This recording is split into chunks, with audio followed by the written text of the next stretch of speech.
ओम नमः शिवाय। भक्तों, अपनी पिछली कथा में हमने पार्थिव शिवलिंग बनाने की पवित्र और वैदिक विधि को जाना। हमने सीखा कि कैसे मिट्टी के कण कण में महादेव को आमंत्रित किया जाता है। किंतु विधि जानने के बाद अब सबसे बड़ा प्रश्न उठता है संख्या का। क्या आप जानते हैं कि शास्त्रों में अलग अलग मनोकामनाओं के लिए शिवलिंगों की अलग अलग संख्या निर्धारित की गई है? बुद्धि प्राप्ति के लिए कितने शिवलिंग बनाएं, अपार धन पाने के लिए कितनी संख्या हो, और मोक्ष प्राप्ति के लिए यह गिनती कहां तक जाती है? इतना ही नहीं, पूजा करते समय अगर आप गलत दिशा में बैठे हैं तो आपका पूजन निष्फल हो सकता है। तो सही दिशा कौन सी है? शिव पुराण का यह 21वां अध्याय आज इन्हीं रहस्यों से पर्दा उठाएगा। तो चलिए जानते हैं मनोकामना पूर्ति का यह दिव्य गणित। सूत जी ऋषियों से कहते हैं, पार्थिव शिवलिंग की पूजा करोड़ों यज्ञों के बराबर फल देने वाली होती है।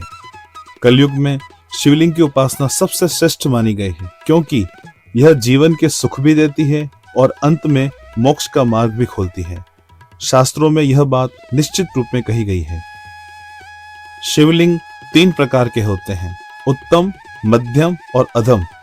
जो शिवलिंग 4 अंगुल ऊंचा हो और सुंदर वेदी से युक्त हो उसे उत्तम शिवलिंग कहा जाता है। जो उससे आधा ऊंचा हो वह मध्यम कहलाता है, और मध्यम से भी आधा ऊंचा शिवलिंग अधम माना जाता है। ब्राह्मण, क्षत्रिय, वैश्य और शूद्र सभी को श्रद्धा और वैदिक विधि से शिवलिंग की पूजा करनी चाहिए। ऋषि सूत जी से पूछते हैं, पार्थिव शिवलिंगों की संख्या कितनी होती है? सूत जी बताते हैं कि शिवलिंगों की संख्या मनुष्य की इच्छा और कामना पर निर्भर करती है। जो व्यक्ति बुद्धि की प्राप्ति चाहता है उसे 1000 पार्थिव शिवलिंगों का पूजन करना चाहिए। धन की इच्छा रखने वाले को 1500 शिवलिंगों की पूजा करनी चाहिए।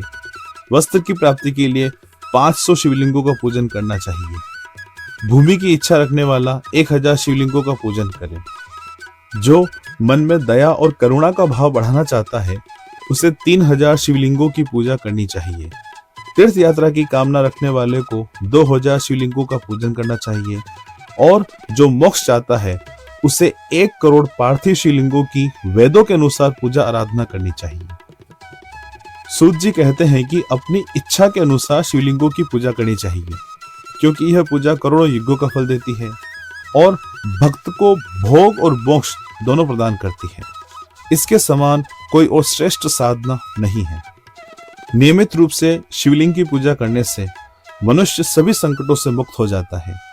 यह संसार रूपी सागर से पार जाने का सबसे सरल और उत्तम उपाय है।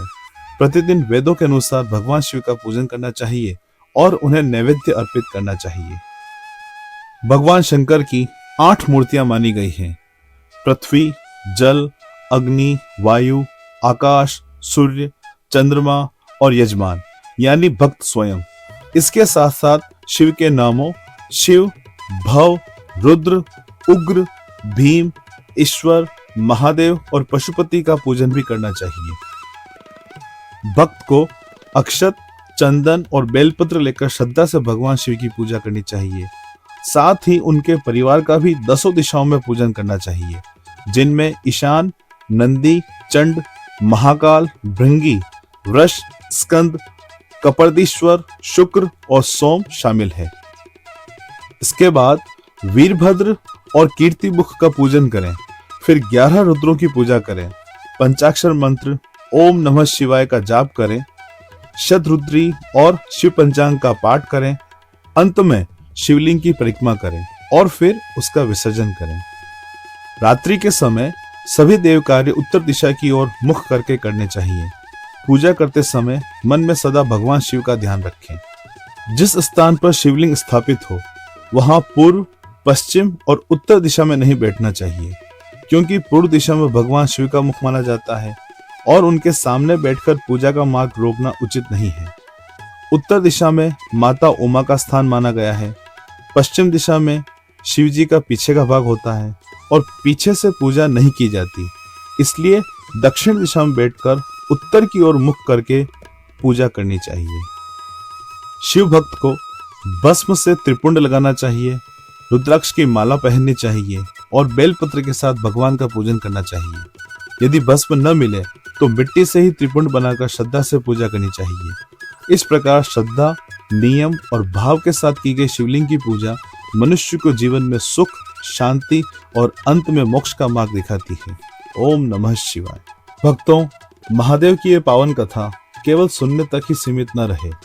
यदि आज के इस अध्याय ने आपके हृदय में भक्ति का एक भी दीप जलाया है तो वीडियो को लाइक करके अपनी उपस्थिति महादेव के चरणों में अवश्य दर्ज कराएं।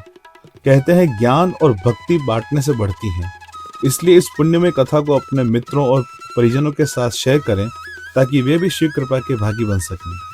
आपके मन में कोई प्रश्न हो या प्रभु के प्रति कोई भाव तो कमेंट में हर हर महादेव लिखकर हमें जरूर बताएं। और हाँ, शिव महापुराण की इस अनंत यात्रा में हमारे साथ निरंतर चलते रहने के लिए चैनल को सब्सक्राइब करना न भूलें। महादेव आप सभी की मनोकामना पूर्ण करें।